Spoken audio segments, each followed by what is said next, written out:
What is consciousness? And what does it mean to truly live life awake? Welcome to Clarity to Consciousness, a podcast where we transcend beyond stereotypes, embracing a deeper understanding. I'm your host, Kristen Griffiths, a fellow seeker on this path. Join me on a journey as we dive into conversations with experts, unraveling stigmas, and expanding our awareness to something profound. This is your invitation to open your mind with me as together we bring clarity to the fascinating complexities of human consciousness. Welcome back to Clarity to Consciousness, where our goal is to bring clarity to the complexities of human consciousness. I'm your host, Kristen Leigh Griffiths, and today I'm thrilled to bring you a powerful conversation about purpose, transformation, and aligning to your authentic self.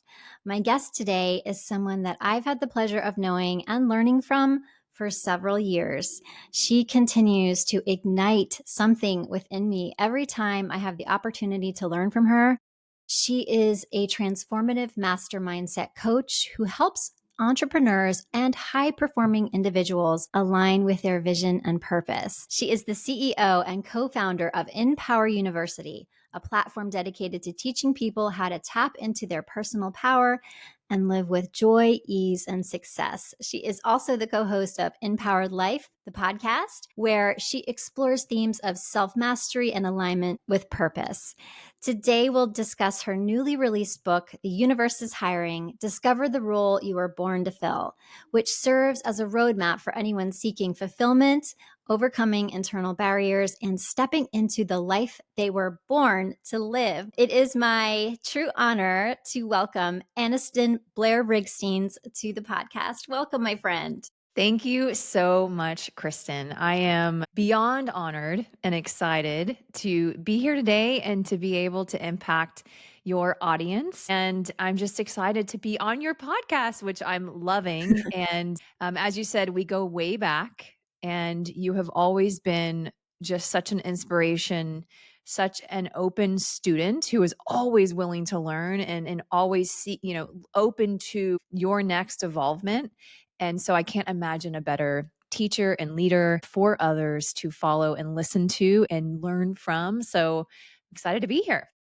Wow. Thank you so much for that. Well, you and Rudy have been an inspiration to me for a really long time. And to be able to share you with others is so exciting. So I just can't wait to get into it. And I'm so excited about this book that you wrote, The Universe is Hiring. I'm just going to hold it up really quick for those who are watching on YouTube. Here is the title and the cover. It's beautiful. It looks like an old wanted ad from way back when people actually used newspapers to find jobs. And so I can't wait to hear about your process. Can you share a little bit about the personal journey you were on and what inspired you to write this? Yeah. It does look like an old wanted ad, doesn't it? That front cover. And so it's interesting. My journey has been, I think, in a lot of ways similar to a lot of people. I think there's always that point in our hero's journey that we hit a point where we start to seek and we start to ask questions and we start to challenge those things that we know. And that happened for me in my early 20s. And it really set me on a path of spiritual discovery and personal development. And that path lasted for well over a decade for myself. I wasn't coaching at this point. I wasn't, turning around and teaching this to other people. This was truly just me becoming a student of me. And I learned that with every new growth and evolvement and breakthrough, on the other side was a more empowered me. So I started to see that the more that I invested in myself and the more that I learned, the more whole I felt, the more myself I felt. And so rather than it being more of a becoming something, it was me, I realized I was doing a lot of overcoming. So fast forward a couple of years, I met Rudy, we got married. I was in a great job. And yet I was very clear on what I wanted to do. At that point, I wanted to be able to coach. I wanted to be able to pour into other people. And I wanted to be able to expand that part of my life because that's really where my desire was. That said, I was in a very corporate position, as was Rudy at the time. And so thus began what I feel like a lot of people find themselves in, which is living in two worlds, right? Where you've got the part of you that is like, has all these dreams and desires to, let's say for me, it was coaching. For some people, it could be creating art. For some people, it could be cooking and being a chef, but it's those desires and dreams, yet you have the job that provides the paycheck. And so, how do you merge the two, right? How do you start to expand what you believe you're here to do or what really lights you up in a meaningful way so that it stops just becoming a passion and it becomes a purpose? Because that's the journey, right? It's something that's a passion. Then once you start sharing that passion, it becomes a part of your purpose. And so, once you get a taste of that, I think it's built within all of us that we want to expand it. We want to grow it. It has this expansive quality to it, but how do you navigate the in between? And that's where I really feel like this book serves. It's really my own journey, my own roadmap that I followed because for so long I was in a perpetual state of waiting. I had a lot of fear. I had a very high level position in a corporate company, and I would by day, be in the boardroom and be doing business things and speaking business talk. Then I would go home and, Rudy and I were in a whole other world of coaching. We were hosting coaching seminars at our home. We were launching programs. We were doing all of these things. No one at work knew that side of me. I did not bring that with me to work because my fear was this will never be accepted. I will be rejected. And I think that's the core wound and the core fear of so many people is if I show my true self, my full self in this work environment, I will be let go or I will be fired or people will think I'm crazy and kooky. And so we compartmentalize ourselves. But in doing so, you're basically siphoning off your power. It's really hard to be very successful and to shine fully anywhere when you've got feet in multiple compartments and you're trying to split your energy. And so this book is an answer to that because it doesn't happen overnight, but there is a way to do it. There is a way for you to start aligning with your authentic self and doing it in big and in small ways right where you are right now. Not in 10 years, not when you feel like, well, once I get out of this job, I will be able to do all of these things. Because in my experience, that doesn't work. You can't create and wait at the same time. Instead, it's really about learning how to start following your inner inspiration and start showing up authentically where you are. And that's when the magic happens. That's what happened with me. I started bringing all of myself to my corporate gig. And what happened was expansion. What happened was people saw me. They saw my gifts and then they started to want to utilize that. So while I was not in a role that was responsible for training and development and really impacting the people in that way, I spent a good amount of my time doing that because people knew that that's what I was about. So they would say, oh, Anniston, get her in to do a training. She can do a mindset training and she can really impact the sales team. Or, oh, Anniston, we need you to help plan our yearly conference, So that's a long winding answer to your question, but the book was inspired by my own realization and then the validation of teaching this to other people and seeing this become an answer for them too, that I knew I had to share it. It's about learning how to live authentically wherever you are, right? That makes a lot of sense. And I think what I'm hearing too is that you don't necessarily have to quit your job and like change your life around. No, no, you do not. I think that first off, our purpose and what we're here to do is an ever evolving target. And I say that in the book too, because, changes as we change. And what we're ready for at certain points is going to be different, right? And so your purpose is not a job title. It's not a specific role. I believe that the roles that we're in are very purposefully and calculatedly put in front of us to qualify us for what is coming next, right? to qualify and prepare us for what ultimately we're here to do, which is to impact others. But that isn't in some far off destination where we're impacting others and using our purpose for that. It's everywhere and it's now. So if you're in a job right now, let's say that you're feeling really unfulfilled and it just feels like, you know what, this is just doesn't feel right for me right now. I want something that I'm excited about, something that I wake up in the morning and I can't wait to do. I want to be able to then take that and make more money. That is a good, healthy desire. And there's nothing wrong with that. But in order to get there, you have to start being that now. So you want to be really happy and excited and inspired in your job. That doesn't come when you leave your job and try to find another job so you can be happy, fulfilled, and inspired.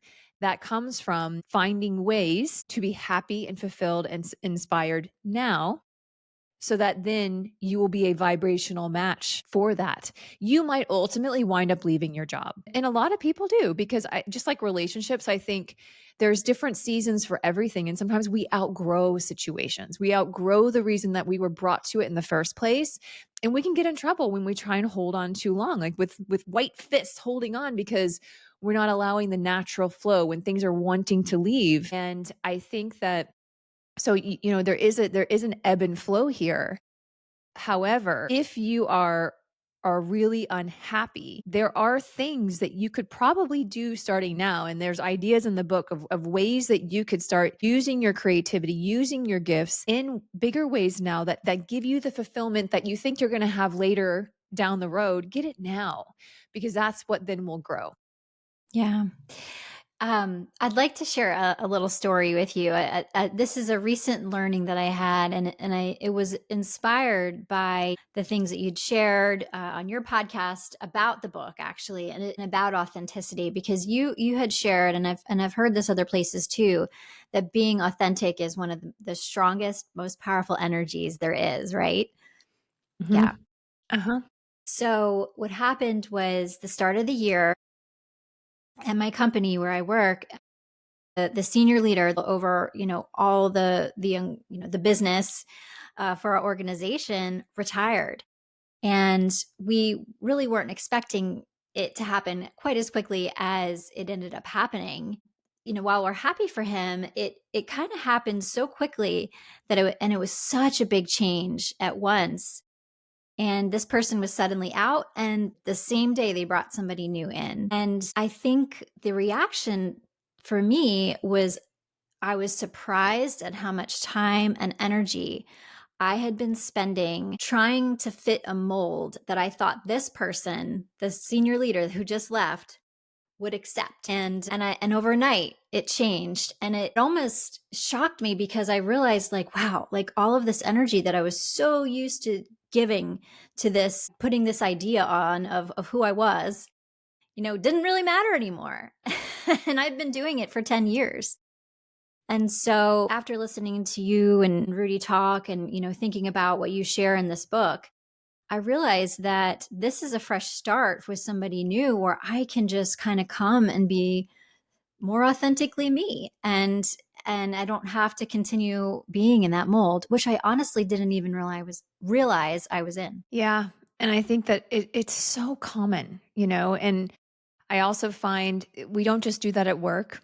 We do that in relationships, right? Where you think, okay, I'm dating someone and it's easy to let me become his dream girl, right? Let me become the girl that he wants, right? Let me take on his interests. That was me for very, very long. So I know exactly what you're talking about. And I really mastered unconsciously. I don't feel like it was conscious, but I mastered unconsciously the art of being that chameleon.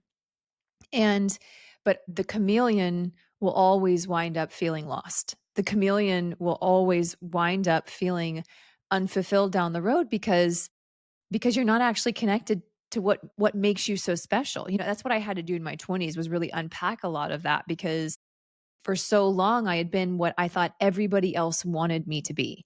I mean, I was the girl I knew that anyone I've ever worked for, I am the grade A employee, because they knew they could put me in any room. I would always say the right thing. I would always toe the company line. I would always manage my emotions. And I was very good at reading people and reading into what they wanted to hear and what they wanted, And so I've tried life that way. And what I found was it made for a very mediocre life, meaning I didn't shine in any one area. Like I was good, right? I was always the good, but no one would have looked at me and said, wow, she's something special. You know what I Mhm. mean? Hmm. And I never understood that. And I'd always kind of think, well, why can't they see me? Why don't they see me for what I bring? But it was because I didn't see me. No one can see you and see your specialness and see your uniqueness if you don't see you and see your uniqueness and see your specialness. It is an inside out game every step of the way. And so in the book, I'm constantly drawing people back to themselves, because I'm like, there is nothing to gain by looking outside of you, pointing fingers and saying, like, well, if I, had a different boyfriend, or if I worked at a different company, or if I did this, then it could have been different for me. And I argue and I say, no, actually, no. If you would have done the work on yourself, and if you would have given your self-worth and identified within you what is so special, only then can it be reflected back to you. And it's the most beautiful reflection when you realize that it has everything to do with your love for yourself. And that is what my experience was. And when I actually started showing up fully as me, wherever I was, whether that be at work, where I could talk about work things and then talk about spiritual things and talk about any kind of thing that I was interested in. And I was not afraid to share those things. And then my relationships got deeper. I was finding that people seemed to be really impacted by what I had to say. Whereas before, it's almost like it lacked that. I just lacked that ability to connect. And I think if we could really see energy, and I really hope one day I can, that's like a goal of mine. But if we could see energy, I think the world would change overnight, because I think people would see, they would realize how small their energy field becomes when they're not being authentic. But then when they see someone who is just fully, unapologetically, deliciously themselves, that their energy field is huge and radiating and magnetic.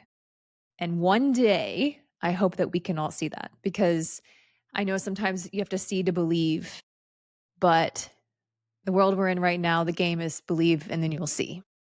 And that is what I urge people, I think, in the book, because you have to start practicing these things. You have to start shifting things within you, and then you'll see the evidence. But it's going to take some faith at first. It's going to take some faith to get started. It's going to take some faith to take those first few steps. But then you'll start to stack evidence of like, wow, things are shifting for me. I feel different about myself. People are responding different to me. Opportunities are coming to me. And you truly, that authenticity is magnetism. It magnetizes people to you. So it is one of the most powerful energy, like frequencies on the planet. When you say align with your purpose, and you kind of were talking a little bit about that, like what the evidence looks like when you're doing that, but what do you truly mean by aligning with your purpose? And do you have any examples from your life, or like people you've impacted through your clients? Yeah, I mean, I think that there's different ways of looking at purpose. If we really look at the core root of what is purpose and what is all of our purpose, I think it's twofold. And my belief is that part of our purpose and reason for being here, okay, just reason for this life on earth. I think the earth experience is a learning experience. I think earth is one big university, whereas souls, we come to learn and specialize in certain things, mostly the myriad of the emotions, right? I think we come to learn how to heal. I think we come to learn how to reclaim our power. I think we come to learn how to become more like our creator, which is why I don't actually think that the purpose is to become something you're not. I actually think who we are and our essence is perfect, is powerful.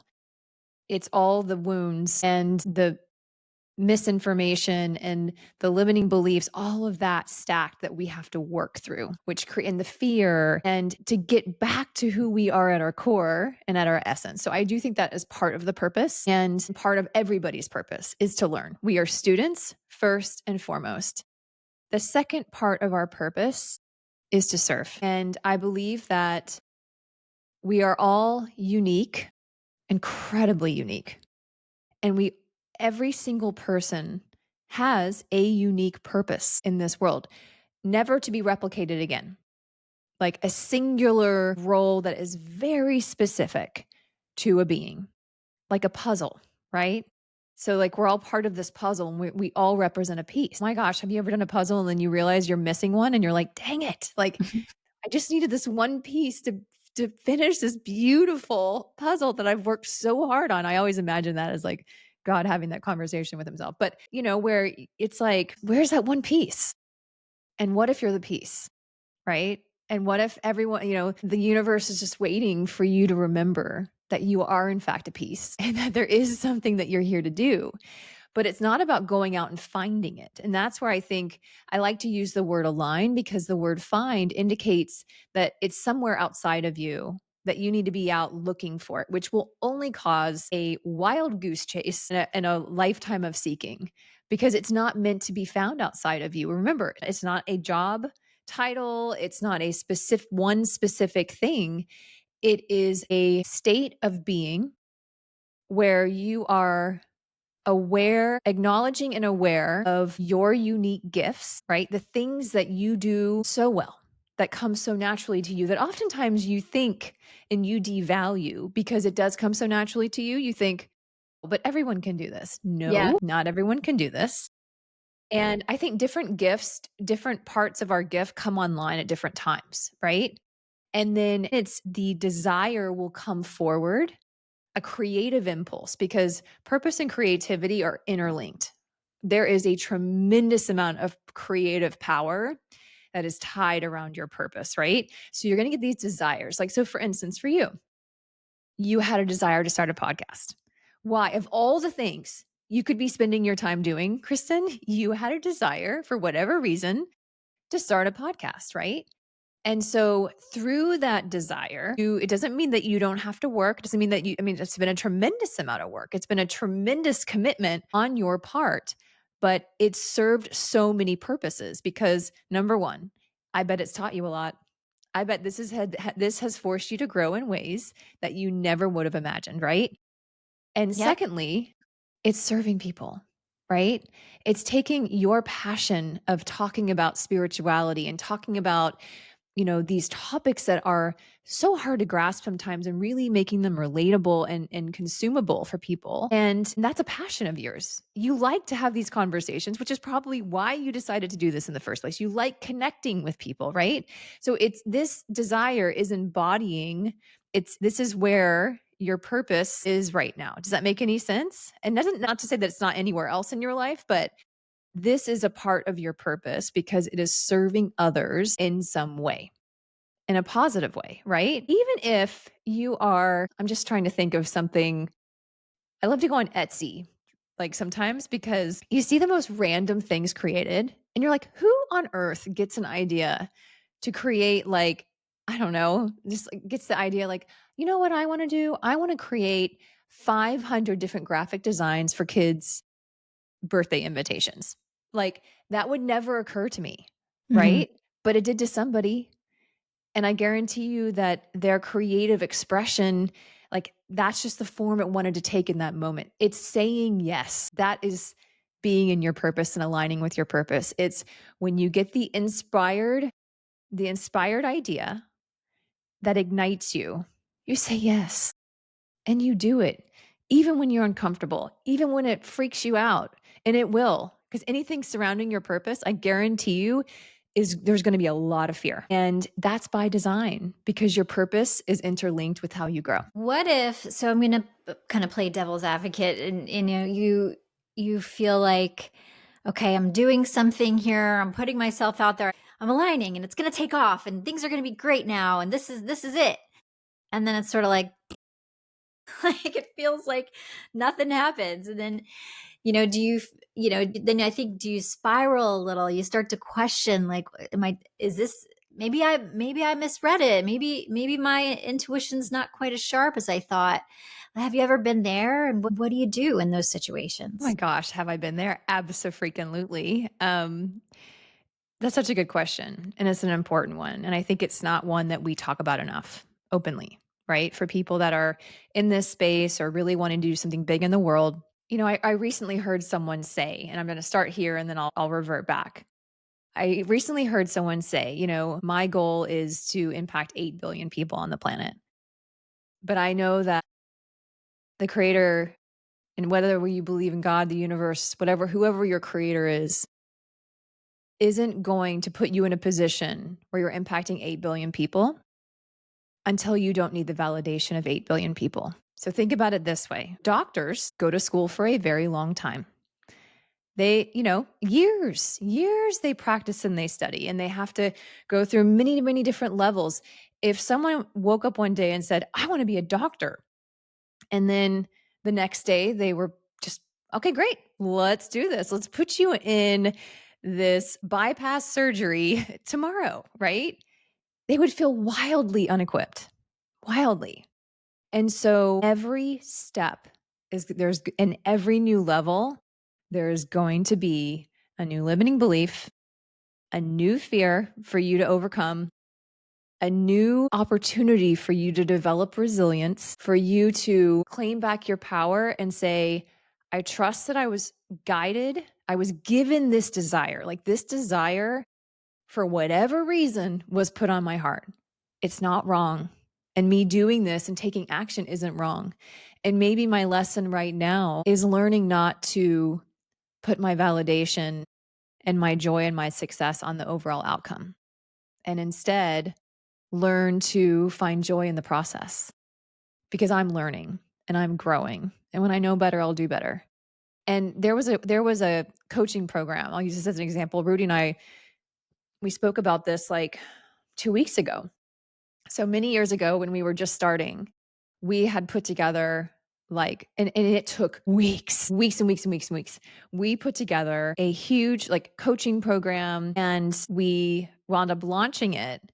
And I mean, I think we had 2 enrollments. I mean, it was like so small. I mean, it was, but weeks of work. And at that point, we didn't have the resilience that we do now. We didn't have the perspective that we do now. And it really impacted us, like, made us question, it made us doubt, it made us think maybe we're on the wrong path, like maybe this isn't for us. And, it's interesting looking back in hindsight, because our lesson there, number one, I don't think we were prepared to have a sold out program. You know what I mean? Like, we weren't ready for that yet. There were still some steps we needed to take. There was some experiences that were lined up for us that we couldn't possibly have known, that were going to help round out our understanding and our knowledge so that we could serve to our highest and best. And we're still learning and evolving and growing, I mean, every single day. And so trusting that our purpose is going to continue to hone us and continue to prepare us, because we have really, really big goals. I know you have big goals too. And at some point you have to surrender to the fact that if something isn't working for you, it doesn't necessarily mean it's a full stop no. It just mean it might not be a right now, or keep going. Just keep, because you're learning perseverance, and you're going to take this formula and you're going to replicate it the next time you want to launch something big, because you're going to know, like, hey, I'm going to keep going even when I don't see the evidence outside of me that people are jumping at this. I'm going to keep going, because I feel and when I check in with my heart and when I check in with my gut, it feels like the right thing for me to be doing right now.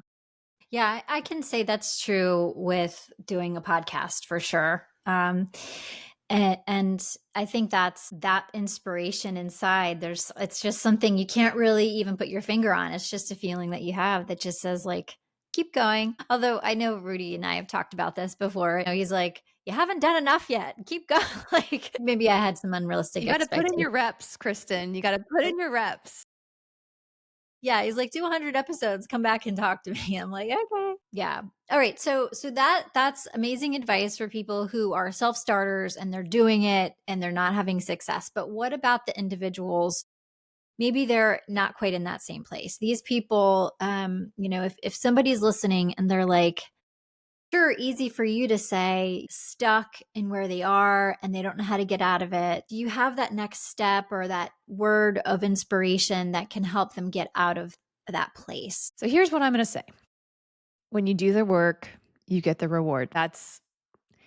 There's no way around it. And if you're feeling stuck, well, first of all, congratulations. You're in a great spot. The fact that you're even aware that you're feeling stuck, like that's the first step, right? Is to become aware, like through contrast, we start to get clarity about what it is that we want. And all of a sudden, we're not okay with what we have anymore. Or we're feeling out of alignment, maybe with where we're working or the relationships that we're in. That is the first step, right? That's not the final step, but it's the first step. Because I guarantee you, the majority of the population that you see around you are completely unconscious. They're not thinking or even asking the question of what, you know, am I fulfilled? Am I happy? Am I doing what I feel like I was born to do in this life? Am I sharing what gifts do I have? Like they're not asking any of those questions. They're in full on survival mode. It's get up, go to work. They do the same thing. They're probably having the same kinds of conversations. The narrative in their head is the same and they don't question. And that's not bad either. It just means that's where they're at in their journey. So if you're questioning and if you're feeling stuck, I want to congratulate you. That's a big one. It means you're ready. And so now the next step is to start creating space for you to get to know you because nobody can do it for you. Truly. Like this is a an inside job where you're going to need to create the space in your life. I'm a big fan of a morning routine. That's time for me. Right? That's time for me to spend time with me. Because how must I know what it feels like, number one, to be me outside of the stress and the anxiety and then whatever, if I'm not really attuned to how I feel in my own presence when I'm at a neutral state? So in the mornings, I will get up. I will meditate. That's the first thing that I do. And I always kind of do a scan and I'm like, how do I feel? How do I feel right now? And if I am stressed or I am anxious, that's when I will journal and be like, all right, what is this anxiety trying to tell me? Like, what is this about? I'm a journaler because I think, when you're reading books, you're learning and you're taking in other people's knowledge. When you're journaling, you learn about you, right? This is Mm. where I look at it as a conversation between me and me, right? My personality self and my highest self, whatever you want, my soul, my spirit. And it's amazing the information and the clarity that can come from that simple exercise. Doesn't cost a dime and it could literally take you 5 minutes. So I think just sometimes saying, what do I need to most know right now? Or what could I do today that would give me joy, or how could I serve? Like there's so many questions you can ask yourself. And then I just free write and I allow whatever words come to mind. And this has been how I've really flexed that intuitive muscle and learned how to trust that inner voice. And then from there, I set my intentions and part of my intention is always about growth. And it's always this silent prayer of like, you know, please help show me the areas in my life that need to be addressed. Show me my blind spots. Give me clarity where I'm not able to see. And I will tell you, Kristen, I'll be online real quick and the blog post will all of a sudden open up Mhm. and it's exactly what I needed to hear. Or I'll turn on a podcast and it's literally, I feel like they're speaking to my soul. And if you ask the question, I believe that the universal spiritual laws are pretty hard and fast. If you ask, you will receive, but you have to create the space to receive. And so if you're feeling stuck and you're feeling like, well, everyone else seems, maybe they have a purpose or they have a shot at living this fulfilled life that works out, but not for me, I think you need to sit with that. Why do you feel that way? Why would you believe that you're not worthy of that too? So that wherever you are, it's exactly where you need to be right now, is what I wanted to say. And then the next step is always start asking better questions and you're going to get better answers. You have so many sayings, and your word choice is so powerful. I do mean it that when I listen to you speak, your words resonate with me so much. And that's why I'm so excited to have them written. And I hope everybody reads them because they're so good. And I have to give a special shout out to the last sentence in your book. I'm not going to say what it is, but I literally had chills. It was the perfect, like, chef's kiss way to end it. I couldn't have asked for a better ending to it. One of my favorite quotes, and I'm looking to the side so I can read it so I don't mess it up. But you posted this a few weeks ago, and it really resonated with me.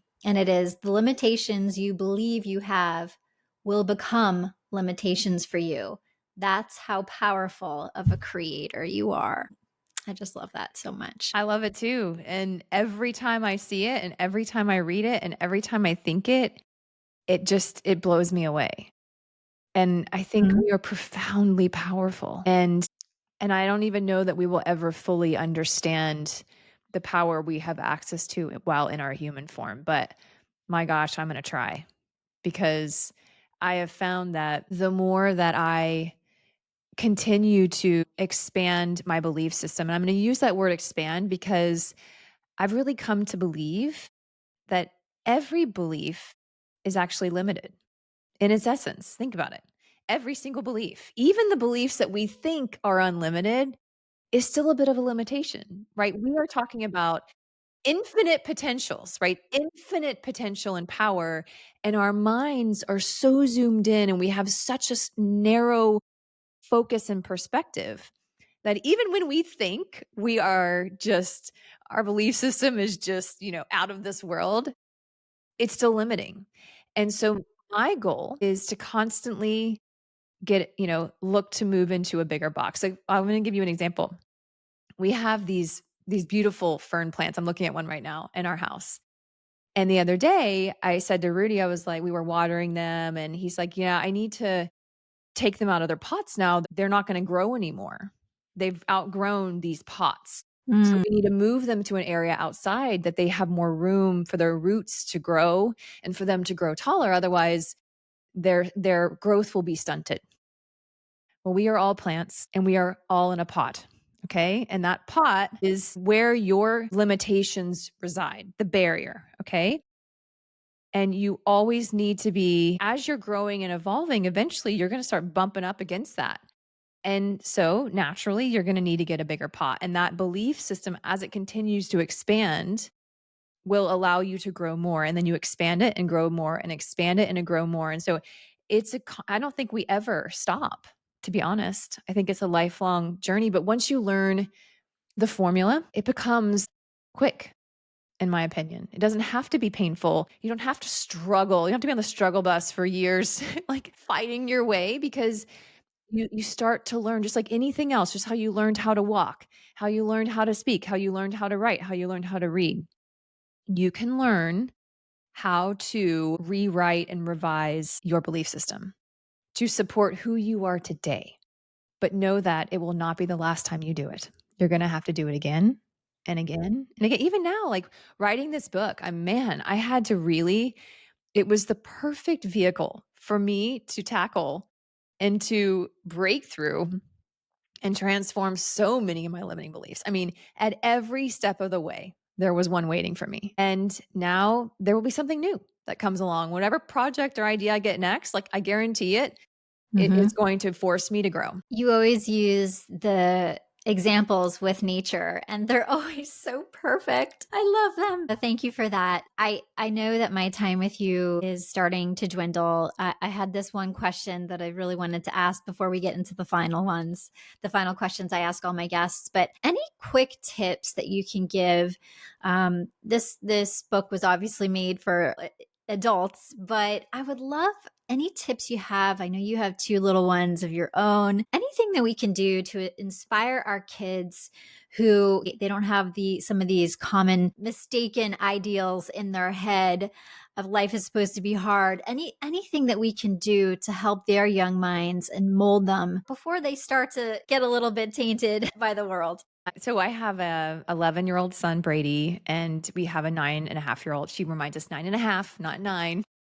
9.5-year-old daughter, Allie Olivia, which you have met both of. It's interesting that you asked that question because right now, Liv is, I think, actually even in her room. She's writing a book. And I love that was that. something that she came to me after, but it was before my book got published. It's probably a couple months ago where she said, I'm thinking about writing a book. Is that silly? And I was like, no, it's not silly. I love that idea. I think it's a great idea. And she's kind of started and wrote a little outline, and then she wrote like one page, and then she kind of got freaked out at the whole process. And then she's now come back to it again. Brady has his own passions, but he's decided he wants to produce and create these inspirational videos for YouTube, which that's a whole other conversation. Anyways, so it's interesting because neither one of those desires, obviously, they came from within them. Like we didn't say, you should do this or you should do that. And I think to answer your question, what I believe the greatest gift that you can give to your children, the absolute greatest gift, is to live the biggest life possible. I think sometimes we have it in our heads, and mostly because of maybe how we were raised or how we saw our parents do it. My mom was a stay at home mom. We were her life.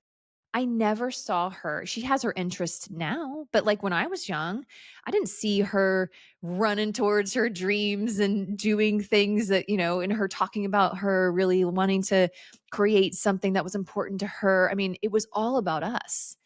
And so I didn't have that model. I think one of the greatest, well, she models that for me now. I mean, it's beautiful. She started a podcast. Now she's a beautiful writer. She writes magazine art. I mean, she is living such a full life, but I think the greatest gift that you can give to your kids is to show them that you get to be a lot of things.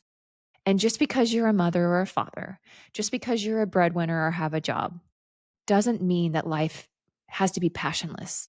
Doesn't mean that your life has to be put on hold and wait till you're retired so you can hopefully take those vacations and do all of those great things. Like they watched me for a year and a half get up and write between the hours of 4 and 6. The many weekends spent with my laptop, and I would sit down with them, but I enrolled them in this vision. And I think that was from the very beginning. We sat down, Rudy and I sat down with the kids, and I said, all right, I'm going to write a book.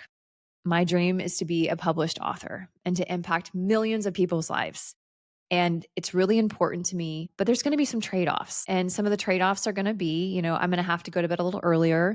I won't be able to maybe spend as much time with you in the mornings, but your daddy's going to support. And there will be some weekends where I have to work, but I really appreciate your support here. They got on board, Kristen. Like, I mean, they feel like this is their book.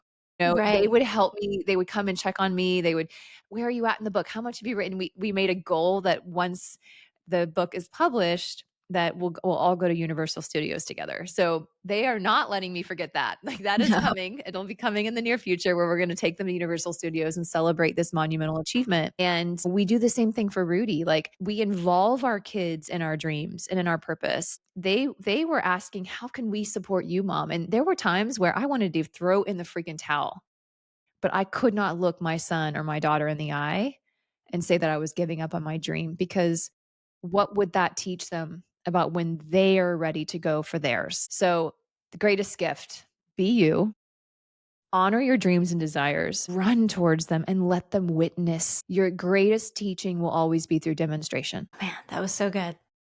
Thank you so much. This has been such a great conversation. I could talk to you for hours. All right, I have a couple of questions, 3 questions that I ask all my guests. The first being, reflecting on our conversation today, what's one key takeaway you'd like our listeners to remember about consciousness and the work that you do? Gosh, I feel like one key takeaway would be really, it's again, I think I would be coming back to what I said to you earlier, which is that change happens within. And even to the degree of your own understanding of, when you talk about consciousness and your consciousness in this moment, your ability to understand certain things, that you have to trust and be great, like have grace with yourself and with others. So, meaning, I think we're all at different points in this learning journey. And even though you might look at someone who's your age, who has a similar life to you, they could be at a very different point in where they are. And that gets to be okay. when you're able to accept where other people are and their own understanding, even if it, especially when it differs from your own, or they don't understand why you're wanting to make a certain decision, they don't understand your belief system, be okay with that, because no amount of you fighting or resisting or trying to push it on them is going to do anything but cause harm. And not just for them, but for you too. So my recommendation and key takeaway would be honor your journey. No one can take your journey for you. No one can do your homework assignments. You're going to have to do them all on your own. But when you're in that state of surrender and acceptance, life just becomes so much easier. So good. If someone's just starting their journey towards a deeper understanding of consciousness, what advice would you give them? Fun with it. I think this gets to be, in my opinion, like sometimes I would catch myself like taking it so seriously, and also feeling like I need to fix myself. And that's, I think, it's probably a part of the journey, is I think everyone goes through it, where once you start going into this spiritual journey and you start unraveling and peeling back the onion, you realize you're like, I feel so broken. You know what I mean? There's just so many things. But I had a big shift in my consciousness when I really understood that nothing is broken. Like I'm not broken like myself, but there are just some imbalances that need to be balanced. You know what I mean? Like that there's no brokenness, there's just wholeness. And that all of these little things and these understandings are going to serve to help you have a better life experience. Know that you can take your time, and that the rights, that I love that saying from Lao Tzu, which is, when the student is ready, the teacher appears. When you're ready, the next teacher will appear. And it might be a book, it could be a podcast episode, it could be a course, it could be a project that's going to be your teacher. It could be the boss that's really nasty. That's your teacher right now. It could be your child, because Lord knows they're the greatest teachers on the planet for any parent. You're going to have lots of different teachers at different times, but know that it's always in divine time. And so you have to trust that whatever's in front of you right now is your assignment for that day. In your opinion, what does it mean to live life consciously? In my opinion, living life consciously is becoming a willing participant, like being a willing student on this journey, and beginning to look at life with a bit of curiosity, and also a little bit less seriousness and a little bit more detachment. Being able to look at the thing to be like, isn't that interesting? And not having to have, this massive reaction and judge it. It just is. You know what I mean? Like it just is. And I think that is, in my opinion, what living a more conscious life is. It's just being aware. And it's not going to happen all the time, and you're going to fall out of consciousness, and know that that is also by design. Like you can't blame yourself for that. So just learn to laugh at the world a little bit more. And I think that will serve you well. Funny enough, will allow you to remain more conscious. Oh, that was great. Thank you so much, Anniston. This has been such an amazing conversation. I appreciate your generosity with your time and your answers today. Can you just remind everybody where they can find you if they want to learn more and learn from you? Absolutely. Well, I am on Instagram at Anniston Blair Riekstins. They can go to my website at annistonriekstins.com. Love for you to tune in to the Empowered Life podcast, where you can find Rudy and I there, as well as a plethora of guests that we have had on, talking about all different kinds of topics as it relates to spirituality and personal development. And yeah, that's pretty much it. But Kristen, it has been such a joy. I love you so much. And I will forever be a cheerleader for you. Thank you. Likewise, my friend. The universe is hiring, discovering the role you were born to fill. Go check it out on Amazon. It's best-selling on Amazon, I saw, which is amazing. So well deserved. We'll link everything that Anniston had shared below so you can easily find it.